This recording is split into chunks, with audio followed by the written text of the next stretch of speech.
Russell viper এটা ইংরেজি নাম। এর বাংলা নাম হচ্ছে চন্দুবুড়া সাপ। বৈজ্ঞানিক নাম ডাবাইয়া রাসেলে। অনেক বছর আগে ভারতবর্ষে এই সাপ নিয়ে অধ্যয়ন করতে এসেছিলেন প্যাট্রিক রাসেল নামের একজন। ওনার নাম অনুসরণে এই সাপের নামকরণ করা হয়েছিল রাসেলস ভাইপার। কোনো সাপই তেড়ে এসে কামড়ায় না। রাসেলস ভাইপার্স মানুষ দেখলে পালিয়ে যাওয়ার চেষ্টা করে, অন্যদায় কুণ্ডুলি পাকিয়ে বসে দূর থেকে প্রচুর শব্দ হিসির সাউন্ড করে।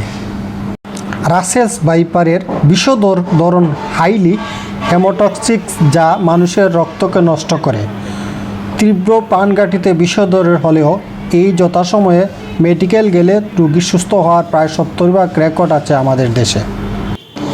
এই সাপের বিষ যেহেতু হাইলি হেমোটক্সিক, তাই রোগীকে অবশ্যই সময় নষ্ট না করে দ্রুত হাসপাতালে যেতে হবে।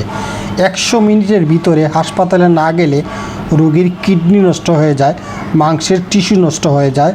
তখন অনেক সময় রোগীকে ডায়ালিসিস করেও বাঁচানো অনেক কষ্ট হয়ে যায়। আমাদের দেশে যে অ্যান্টিভেনম আছে এটা হচ্ছে পলিভ্যালেন্ট।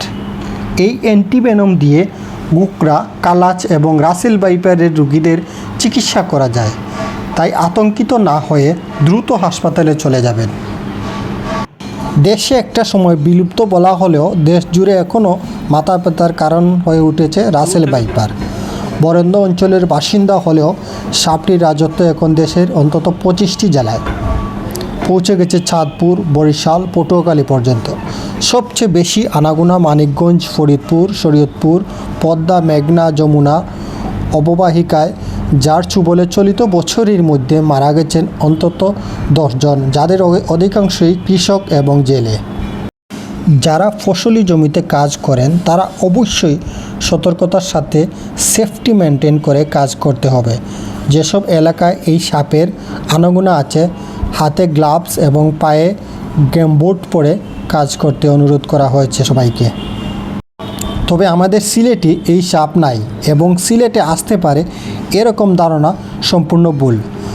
অনেকেই অজগরের সাথে এই সাপকে গুলিয়ে ফেলেন। অজগর আর এই সাপের মধ্যে অনেক পার্থক্য আছে। এর মাথা ত্রিকোণা আকৃতির হয় এবং লম্বায় এরা 3 থেকে 3.5 ফিট হয় সর্বোচ্চ। অনেকেই বলেন এই সাপ নাকি ইন্ডিয়া থেকে ভেসে এসে আমাদের দেশে বংশ বিস্তার করে ছড়িয়ে পড়েছে। এটা ভুল। আমাদের দেশে এই সাপ আগে থেকেই ছিল, তবে এখন এর সংখ্যা বেড়ে যাওয়ায় অনেক কারণ আছে যা আমরা জানি না। আমরা মানুষরা বন জঙ্গল জুপ পরিষ্কার করে ফেলায় এদের একসাথে খাদ্য এবং বাসস্থানের অভাব দেখা দিয়েছে। এই কারণগুলোর জন্যই এই সাপের আনাগোনা লোকালয়ে একটু বেশি হয়ে গেছে।